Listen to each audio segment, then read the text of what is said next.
जय शिव शंकर। प्यारे मित्रों, आज की जो कहानी है वह बड़ी ज्ञानवर्धक और पौराणिक कहानी है। कहानी को पूरा सुने तभी आपकी समझ में आएगा। आज की जो कहानी है वह है माता पार्वती के शिव से 3 प्रश्न।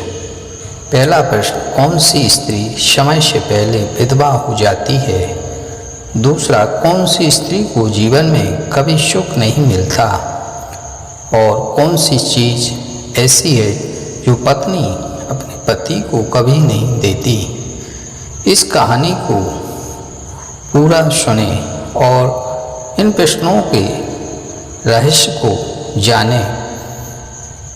आइए सुनते हैं कहानी। एक बार भगवान शिव कैलाश पर्वत पर बैठे थे। माता पार्वती भगवान शिव से मिलने के लिए जाती हैं और कहने लगती हैं, प्रभु, जब मैं आपसे मिलने के लिए आ रही थी तो मेरी नज़र मृत्यु लोक पर पड़ी। वहाँ मैंने क्या देखा कि 3 स्त्रियाँ जो आपस में सहेली थीं, उनमें से 2 स्त्रियाँ विधवा होकर के दुखी जीवन जी रही थीं, जबकि एक स्त्री सुहागिन होकर के अपने पति के साथ सुखी जीवन जी रही थी। फिर यह बात मेरी समझ में नहीं आई, इसलिए मेरे मन में 3 प्रश्न गूंजने लगे। अब मैं आपसे यह चाहती हूँ कि आप मेरे तीनों प्रश्नों के उत्तर देकर मुझे संतुष्ट करने की कृपा करें। इस प्रकार माता पार्वती की बात को सुनकर भगवान शिव कहते हैं, पार्वती, तुम मुझे अपने तीनों प्रश्न बताओ। मैं तुम्हें तुम्हारे प्रश्नों के उत्तर देकर पूरी तरह संतुष्ट करने का प्रयास करूँगा। अब माता पार्वती कहती हैं, प्रभु, मेरा पहला प्रश्न है, कौन सी स्त्री समय से पहले विधवा हो जाती है? मेरा दूसरा प्रश्न है, कौन सी स्त्री को जीवन में कभी सुख नहीं मिलता? और मेरा तीसरा प्रश्न है, कौन सी चीज़ ऐसी है जो एक पत्नी अपने पति को मांगने से भी नहीं देती? इस प्रकार माता पार्वती के प्रश्न सुनकर भगवान शिव कहने लगे, पार्वती, तुम जिन स्त्रियों की बात कह रही हूँ उनमें से 2 स्त्रियाँ विधवा होकर के अपना दुखी जीवन जी रही हैं और वही पर एक स्त्री सुहागिन होकर के अपने पति के साथ में अपना जीवन जी रही है। तुम जानना चाहती हो आखिरकार ऐसा क्यों है? तो मैं तुम्हें एक छोटी सी कहानी सुनाता हूँ। इस कहानी को बहुत ही ध्यान से सुनना। आधी अधूरी कहानी सुनने वालों को आधा अधूरा ही ज्ञान प्राप्त होता है जो जीवन में कभी काम नहीं आता, क्योंकि तुम्हारे तीनों प्रश्नों के उत्तर इस छोटी सी कहानी में समाये हुए हैं। इस कहानी को यदि तुमने ध्यान से सुना तो तुम्हारे तीनों प्रश्नों के उत्तर तुम्हें अवश्य मिलेंगे और तुम्हें संतुष्टि प्राप्त होगी। माता पार्वती कहती हैं, प्रभु, मैं आपकी बात से सहमत हूँ। आप कहानी शुरू करो। मैं कहानी को पूरे मन से सुनूंगी और जब तक आप कहानी बोलेंगे तब तक मेरा मन किसी दूसरे स्थान पर नहीं जाएगा। भगवान शिव कहते हैं, पार्वती, सबसे पहले मैं तुम्हें उस स्त्री की कहानी सुनाता हूँ जो सुहागन बनकर के सुखी जीवन जी रही है। देखो, जिस सुहागन स्त्री की तुम बात कर रही हो वो सुहागन स्त्री एक राजा की नौकर की पत्नी है और जिस नौकर की वो पत्नी है उस नौकर को अपनी पत्नी पर पूरा विश्वास और भरोसा है कि वो पतिव्रता है, जिसकी महिमा वो अपने साथियों में बार बार करता है। अब देखो, एक दिन की बात है, उस राजा के नौकर ने अपनी पत्नी की प्रशंसा इतनी की कि बात धीरे धीरे फैलते हुए राज दरबार तक पहुंच गई।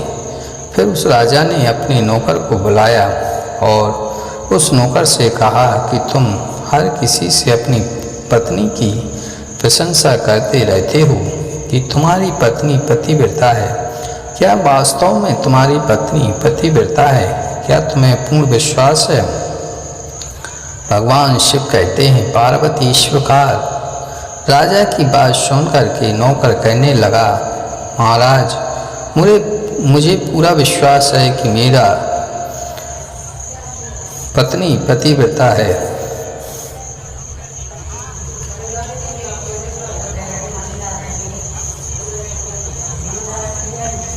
अब उसी समय पर राजा का महामंत्री कहने लगता है, यदि मैं तेरी पत्नी का पतिव्रत धर्म खंडित कर दूं तो तुझे क्या सजा मिलनी चाहिए?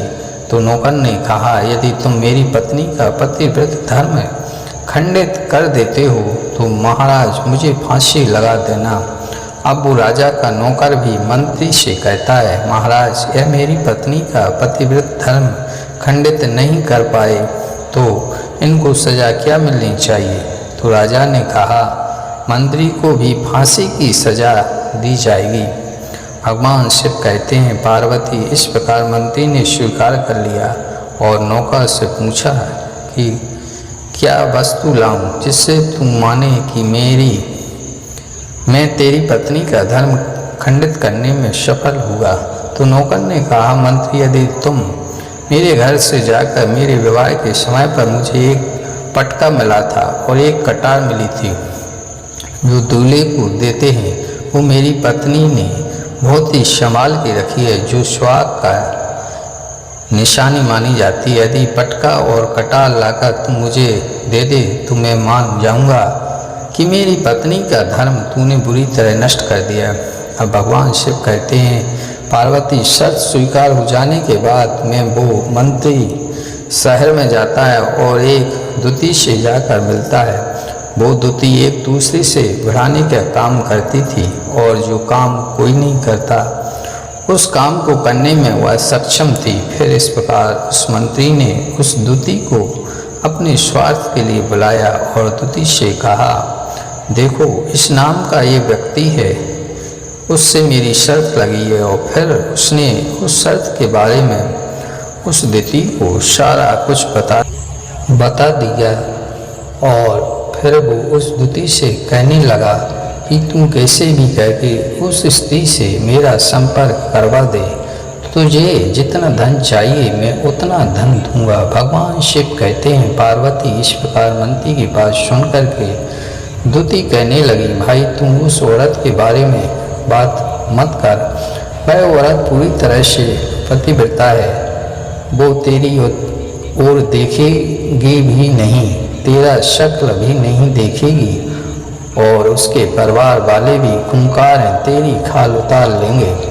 तो मंत्री कहने लगा, ठीक है, यदि तुम मेरा उससे संपर्क नहीं करवा सकती तो एक काम कर दे, उसके घर जाकर के पटका और कटार चुरा कर ला दे और उसकी पत्नी के गुप्तांग के पास में यदि कोई चिन्ह हो तो वो चिन्ह भी मुझे देख करके बता दे, फिर मैं तुझे मुँह मांगा इनाम दूंगा।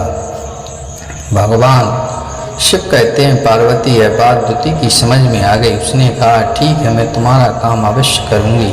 नौकर शहर में रहता था, दूती और नौकर के घर जाती थी।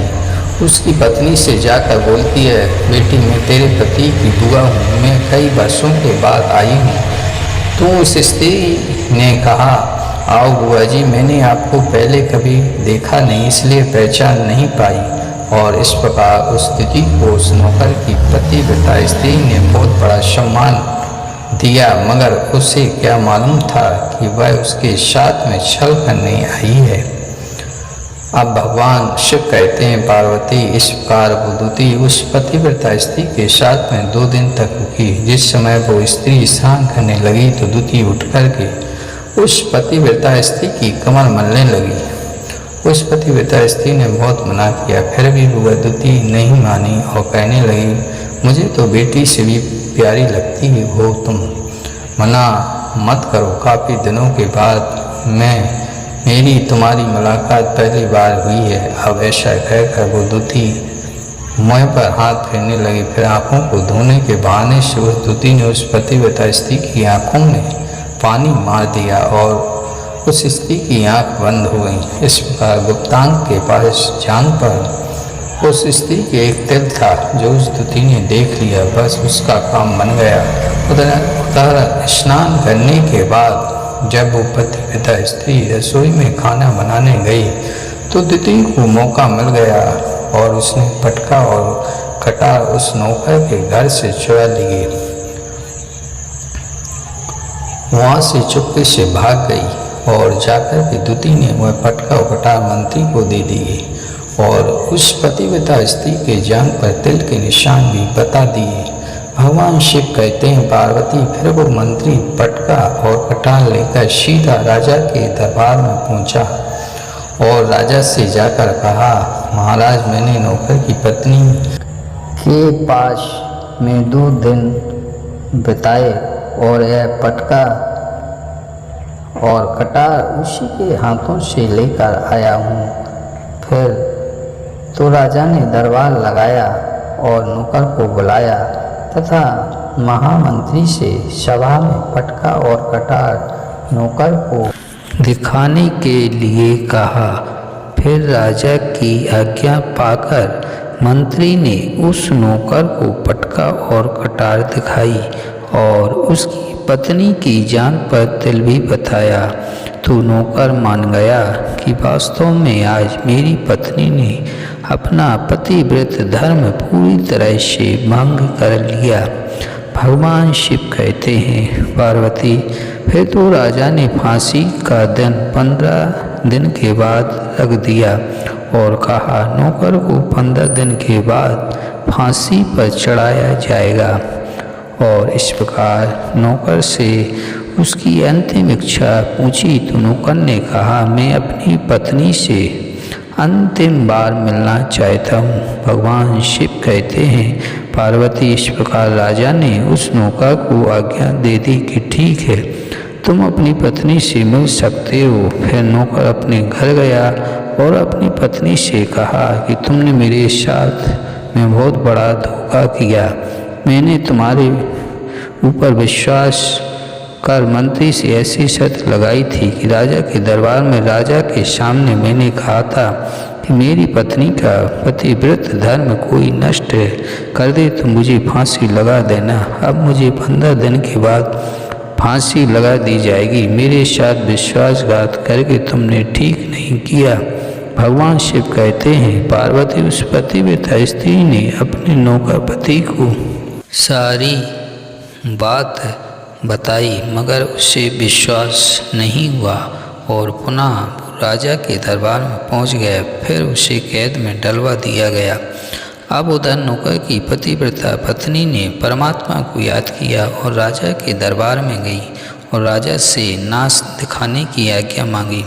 भगवान शिव कहते हैं, पार्वती उधर नौकर की पतिव्रता पत्नी ने परमात्मा को याद किया और अपना वेश बदलकर राजा के दरबार में गई और राजा ने नाच दिखाने की आज्ञा मांगने लगी क्योंकि वो स्त्री बहुत ही सुंदर थी और उधर राजा शौकीन थे। इसलिए राजा ने आज्ञा दे दी कि सभी मंत्री संतरी आदि उपस्थित होकर इस सुंदरी का नाच करवाने की पूरी व्यवस्था करें। भगवान शिव कहते हैं, पार्वती फिर तो सब मंत्री महामंत्री राजा आदि दरबार में उपस्थित हुए। फिर उस नौकर की पत्नी ने जब नाचना शुरू किया तो राजा को उस स्त्री का नाच बहुत ही सुंदर लगा। फिर राजा ने कहा, तुम मुझसे क्या मांगना चाहती हो?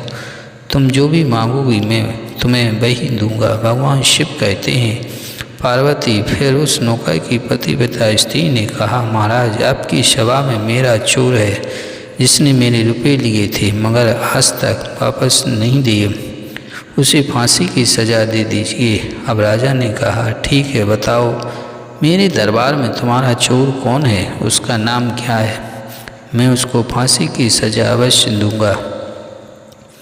भगवान शिव कहते हैं, पार्वती फिर उस नौकर की पतिव्रता स्त्री ने कहा, महाराज आपका मंत्री मेरा चोर है, आप इसको फांसी की सज़ा दे दीजिए।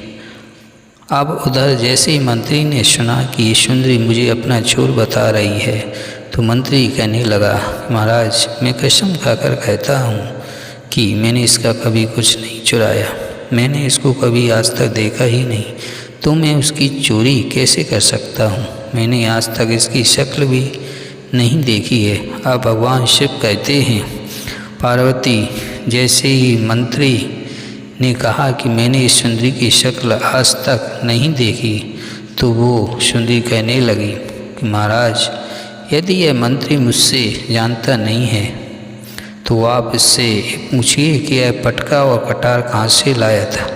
मैं उस नौकर की पत्नी हूँ जो आपके यहाँ नौकरी करता है, और आप मेरे निर्दोष पति को फांसी पर चढ़ाने वाले हैं। अब मैं आपको पूरी कहानी सुनाती हूँ। ये जो आपका मंत्री है, इसने मेरे पास में अपनी एक दूती को भेजकर मेरी जान के दिल का पता लगाया, और उसने यह पटका और कटार चुरा कर इसको लाकर दी है।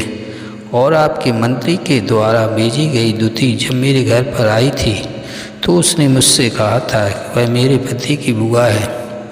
वो पहली बार आई थी, इसलिए मैं उसको पहचान ना सकी। और महाराज, इस प्रकार मैंने उस स्त्री को अपने यहाँ पर बहुत बड़ा सम्मान दिया, और आप अपने यहाँ पर ठहरने की व्यवस्था की। भगवान शिव कहते हैं, पार्वती इस प्रकार उस नौकर की पतिव्रता स्त्री की बात को सुनकर के राजा ने दूती को बुलाया। फिर उस दूती ने राजा को सारी सच्चाई बताई। फिर राजा ने उस नौकर को छोड़ दिया और मंत्री को फांसी पर चढ़ा दिया। भगवान शिव कहते हैं, पार्वती इस प्रकार उस नौकर की पतिव्रता स्त्री ने अंत में राजा से कहा, महाराज, मैं अपने पति से बहुत प्यार करती हूँ। मैं एक चरित्रवान स्त्री हूँ। कभी भी अपने पति का नाम तक अपने मुँह से नहीं लेती हूँ। अब भगवान शिव कहते हैं, पार्वती, मेरी कहानी पूरी हुई। अब तुम अपने तीनों प्रश्नों के उत्तर सुनो। तुम्हारा पहला प्रश्न था, कौन सी स्त्री समय से पहले विधवा हो जाती है? तो जो स्त्रियां अपने पति का नाम लेती हैं वो समय से पहले ही विधवा हो जाती हैं, क्योंकि पति का नाम लेने से पति की उम्र कम हो जाती है और समय से पहले ही उनके पति की मृत्यु हो जाती है। ऐसी स्त्रियां जो अपने पति का नाम लेती हैं वह समय से पहले ही विधवा होकर एक दुखी जीवन जीती हैं। बस यही लाज की बात है कि तुम जिन 3 सहेलियों की बात कर रही थीं उनमें से 2 विधवा थीं और एक यह नौकर की पत्नी थी जो पतिव्रता स्त्री थी। यह पतिव्रता कभी भी अपने पति का नाम कभी भी अपने मुँह से नहीं लेती थी। उधर वो 2 स्त्रियां जो विधवा होकर दुखी जीवन जी रही थीं वो हमेशा अपने पति का नाम लेकर ही बुलाती थीं, जिसकी वजह से उनके पति की उम्र कम हुई और फिर वे दोनों स्त्रियां समय से पहले विधवा हो गईं। और राजा आज वो दुखी जीवन जी रही हैं। इसलिए कभी भी स्त्री को अपने पति का नाम अपने मुँह से नहीं लेना चाहिए। अब तुम्हारा दूसरा प्रश्न था, कौन सी स्त्री को जीवन में कभी भी सुख नहीं मिलता? तो समझ लो, जो स्त्रियां अपने पति के बिना अनुमति के किसी तीर्थ स्थान या उत्सव पर जाती हैं उनके जीवन में कभी सुख नहीं आता। ऐसी स्त्रियां जीवन में दुखी रहती हैं और उन्हें पति का कभी प्रेम नहीं मिलता। अब भगवान शिव कहते हैं, पार्वती, तुम्हारा तीसरा प्रश्न था कि ऐसी कौन सी चीज़ है जो एक पत्नी अपने पति को मांगने से भी नहीं देती? तो समझ लो, वो चीज़ गाली है। एक चरित्रवान स्त्री अपने पति को गाली नहीं दे सकती। जो स्त्री गाली देती है वो स्त्री कभी भी चरित्रवान नहीं होती और ऐसी स्त्री जीवन भर रोती है। उसके जीवन में कभी भी सुख की घड़ी नहीं आती और समय से पहले ही ऐसी स्त्री विधवा हो जाती है। इस प्रकार भगवान शिव के मुँह से सुनकर माता पार्वती थी प्रश्नों से संतुष्ट होकर कहती हैं, स्वामी, वास्तव में जो स्त्री चरित्रवान होती है वो कभी दुखी जीवन नहीं जीती, क्योंकि ऐसे घर में लक्ष्मी का सदा वास होता है और वो घर धन धान्य से हमेशा भरा रहता है। ऐसी स्त्रियां हमेशा घर को स्वर्ग बना देती हैं। प्रिय मित्रों, यदि वीडियो अच्छा लगे तो वीडियो को लाइक एवं चैनल को सब्सक्राइब जरूर करें।